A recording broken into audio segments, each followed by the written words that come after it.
problem with mass culture, by having a lot of people all linked up together in a homogeneous, more or less homogeneous fashion,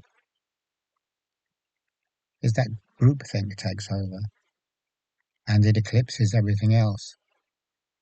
And when it does eclipse everything else, then there's no more sense to what's being done. Everything becomes a meaningless mechanical reflex.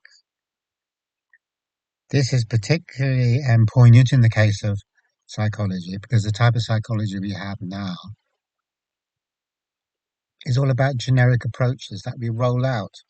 And the thing about rolling out a generic approach is that anyone working in the field has to submit to the group mind, to the collective ideas on that particular subject. So straight away we're starting off from a place where there's no authenticity from the individual worker, mental health worker. They're merely being used as a kind of an output for some kind of centralized, generic view of what mental health is, what mental illness is, and what possible ways they are to help people when they're mentally distressed in a kind of chronic way, in a way that isn't part of the normal ups and downs of everyday life.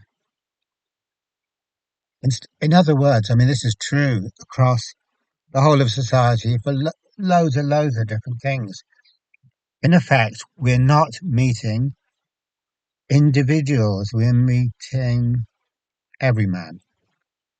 Whoever I'm talking to, replace him with the next in line. I won't get anything different. Nothing important. There'll be little variations in style, but the core thing, the core belief, is exactly the same.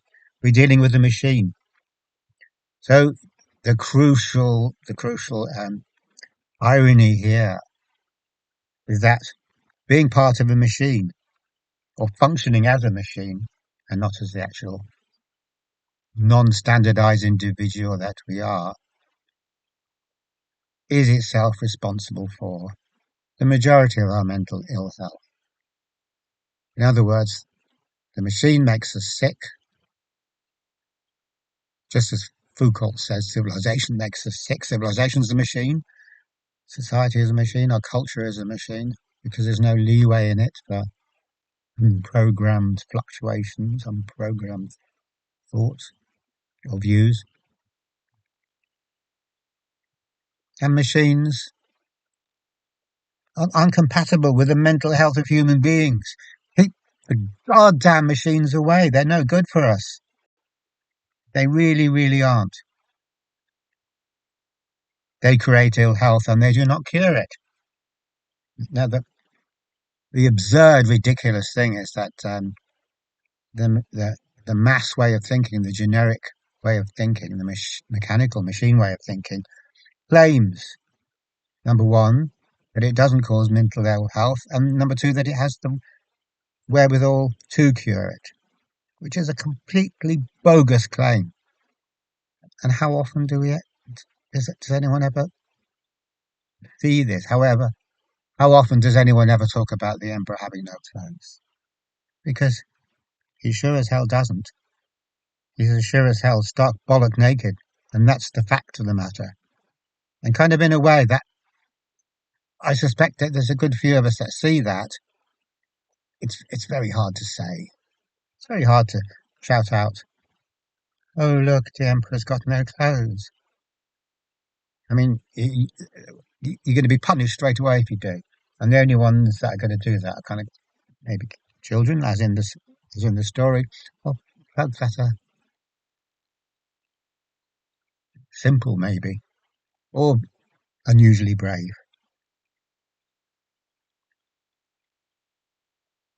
The very idea of rolling out trained professionals all singing from the same hymn sheet that's going to be of help to us is utterly insane. If homogeneity is the problem, how can bringing in a machine to kind of enforce even more homogeneity be any sort of a help. The problem here is, though, that all methods, techniques, forms of management result in homogeneity. They result in predictable outcomes. That's the whole point. Imagine having a method that results in unpredictable outcomes. What the hell kind of thing would that be? So all of our things that we do, the things that we teach, things that we get trained in, they're all for increasing homogeneity. Only we say, well, this is the right type of homogeneity. This is called sanity, guys. This is the right way to be. This is the right we're cloning sanity. We reproduce sanity. The thing is, we can't clone sanity. We can't reproduce. Sanity is not a good word. Mental well-being, because it doesn't come from the outside, and it isn't a generic formula. It doesn't respond to procedures A, then B, then C, etc.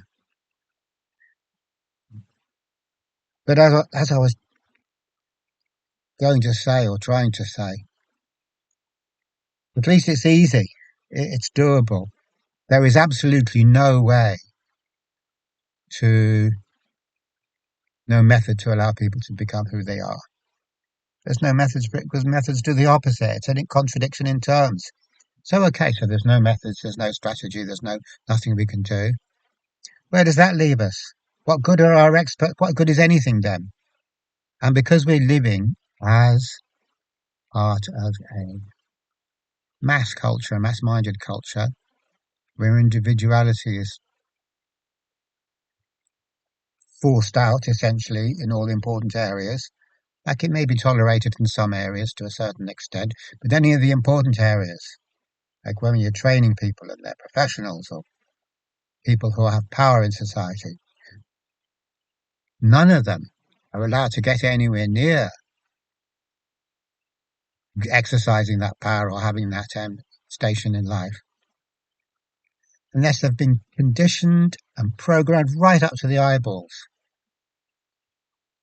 As Noam Chomsky says, you ain't going to get anywhere near there until every little bit of you that is actually not the same as a generic mind has been excised. You ain't going to get anywhere near that. Now that's kind of amusing in a way because those of us who aren't important and aren't destined for greatness, by the same token, Noam Chomsky says, no one can be asked to condition us, program us, train us. Or what's the point? You're just an inconsequential Egypt, so let them off. So here we have a situation where the people at the top only get to be on the top because they're completely inauthentic to themselves and true to a mechanical system, an arbitrary mechanical system that's been put in place and that can't be questioned.